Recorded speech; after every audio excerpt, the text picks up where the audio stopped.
Hi everyone, welcome to my first video on YouTube. I want to open up my channel with a series of Craft With Me videos called Happy Hour with Jaycee. In these videos, I will talk you through the card making process and share a few of the techniques and materials I use to make a card. I encourage you to relax with your drink of choice and enjoy the video.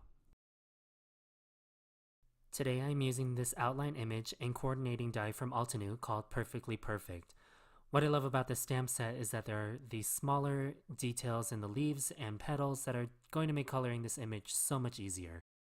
To begin, I'm using a panel that isn't quite 4 1/4 by 5 1/2 because sometimes I drink too fast and make cutting mistakes, but that's okay. This panel fit into my mini MISTI just fine. I prefer to use a stamp positioner to plan the placement of my stamps so I get the most use out of my blank panels. Since this is the first time I'm using the stamp, I will condition my stamps first with Versamark watermark ink and rub off the excess with my palm until I feel the surface of my stamps are no longer sticky. This is my preferred method for stamp conditioning. I've seen many of you use erasers or generation stamping to condition your stamps. This is just the way I like to do it. In my collection of inks, this is the only distress ink I own. I use distress ink and antique linen exclusively for no-line coloring. I like this ink because it's light enough to color over, but also visible on my white panel so I don't color outside the lines of the stamped image. On my stamp panel, I have 2 flowers and 9 clusters of leaves. I think an odd number of leaves contributes to a more visually appealing and organic arrangement, and that's how flowers are found in nature anyway. Now for my favorite part. I used the warm gray family of Altenew Artist markers from set B to color the leaves. I usually like to start at a lighter tint and add depth with a darker shade because it's easier to create depth than take it away. Starting at the base of the leaf or cluster, I use a flicking motion to lay down my base layer and blend into the lightest tint, in this case it's WG01. Generally, I like to mute my leaves with a gray family of inks and put the spotlight directly on the flowers and sentiment. So for this card I showcase these beautiful flowers in a red coral hue with a mixture of many different mediums. I used Altenew Artist markers from set C in R403 and R301 and supplemented this blend with Copic marker R00. I love getting detail with colored pencils. I don't have anything crazy luxurious, and honestly these Prismacolor student grade pencils do the trick at matching the color of alcohol markers and creating vibrant details. When it comes to coloring flowers, I like to think of the petals as a visual equivalent to fabric flowing in the wind. I like replicating this effect as ripples in my flower petals, and I create almost these zigzags through the center of each petal. What that means is I get darker shades in the center of the flower and the tip of the petal, and this wave of light tint in between. I knew I wanted my second flower to be in the foreground of my arrangement. I slightly altered the color blend by replacing Altenew Artist marker R403 with R304. Everything else remained the same as far as materials. And then I went forward with coloring the petals. As I said, I find this flicking motion to be my preferred way of coloring florals. I like the movement it creates from the center of the flower radiating out. I can go into further detail if y'all would like in a future video. Just let me know in the comments below if you'd like to see a tutorial. I try not to overwork the markers into the paper.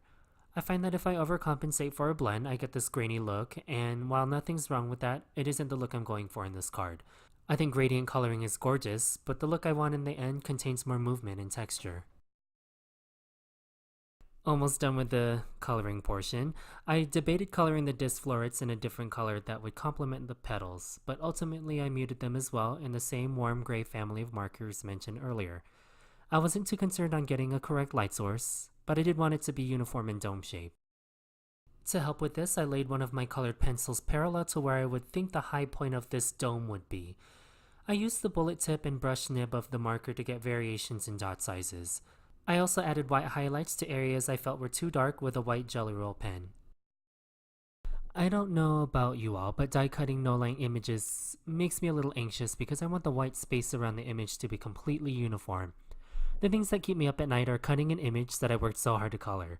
So I combat this by first creating a mask with a scrap piece of paper, or in this case a post-it note with the coordinating die. I won't discard the positive space because these can be used in future projects, so I'll store these with the stamp set. Then I will lay this negative space mask around the flower until I see that the mask perfectly frames the colored image. I will move my steel die around until I feel it lock into place, telling me that this is where it needs to be to cut out the image exactly as planned. For extra security, I use a bit of washi tape to adhere the post-it note, my colored panel, and steel die together. I'm telling you, I really don't mess around with this part. I remove some of the tack from the tape by rubbing it on the back of my hand. I find that if the tape is too sticky, it'll actually lift the colored pencil off the paper. So now you'll see my end result. I get a nice even frame around my die cut. I also like doing this for smaller images with coordinating dies so I can get a perfect die cut every single time. Now I'm being a little careless with the leaves because the background panel is going to be the same color as the white frame around my leaves. So I'm not too concerned about getting it uniform like my flowers. I'll adhere the die cut with a less tacky washi tape and run this through my die cutting machine. I'm happy with my die cut elements, and now begins the tedious process of assembling the arrangement. Now, I don't know about you all, but I could spend an hour or more on placement when it comes to these cards. I like to use templates before permanently gluing all my pieces on a card base. I have a 4 1/4 by 5 1/2 template that is sort of slick so I can easily pick up and rearrange elements with tweezers. I also use another template that I call my golden rectangle template. Though this is not a true golden rectangle, it's just simply a guideline for me to place elements on a card. I can explain how I made and use this template in a future video if y'all would like. It is at this point where I decide if I want more elements to the card. Luckily for today's card, I did not have to make any more flowers or leaves to add to the arrangement. I try and achieve two things when placing elements. One is an overall triangular silhouette, and two is to create movement radiating out from the center of the flowers to the tips of the leaves. Once I am happy with the placement of everything nearly 10 years later, I use Glad Press and Seal wrap to pick up everything all at once and set it aside for gluing. I borrowed this technique from Jennifer McGuire and use it every time I make cards similar to this. Having these semi-transparent templates also enables me to plan the placement of my sentiment. Again, I will break out my golden rectangle template and plan the placement of my sentiment. I will use the perfectly perfect sentiment on my card and stamp it in a black dye ink right where these three rectangles intersect on the template. Before I adhere my stamp panel on my note card, I will add black splatters as a background. I do this by first rubbing my ink pad on a clear acrylic block. Then I will use a water brush with a medium nib and create a black ink solution to splatter on the panel. This is how I like to create my splatters. I find that this is a more predictable way for me to get ink splatters on a panel. I use double-sided tape to adhere the panel on my note card base. I check many times that I have the orientation correct on the note card. Once you end up with an upside-down card, you never make that mistake again, right? The note card I am using is the 100-pound white cardstock from the Simon Says Stamp brand. My favorite glue is the Tombow Mono Multi-Liquid Glue. I like this because it's easily accessible at Michael's, and I ran out of this constantly because I use it all the time. I'm also using foam squares to raise certain elements on my card just for added depth. Now, when I use liquid glue, I wait for the glue to get semi-opaque before moving the arrangement to my background. The reason is fresh glue tends to shift while drying, and when I peel away the press and seal wrap, sometimes I take smaller elements with it. I also use the press and seal as a hinge to glue only parts of my arrangement. I will add foam squares on the foreground flower and swing that back over where it was originally planned to be. You sort of have to think backwards in layers when doing this. I've accidentally raised the wrong flower on some of my cards, but in the end, no one can ever tell.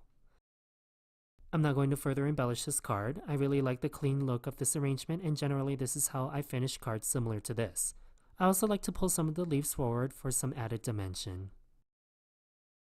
I greatly appreciate you watching my very first video. If you like what you see here, make sure to follow me on Instagram and my blog, both of which can be found in the video description below. Also, make sure to subscribe to my channel so you never miss a future video from me. Have the best day, and I'll see you again very soon.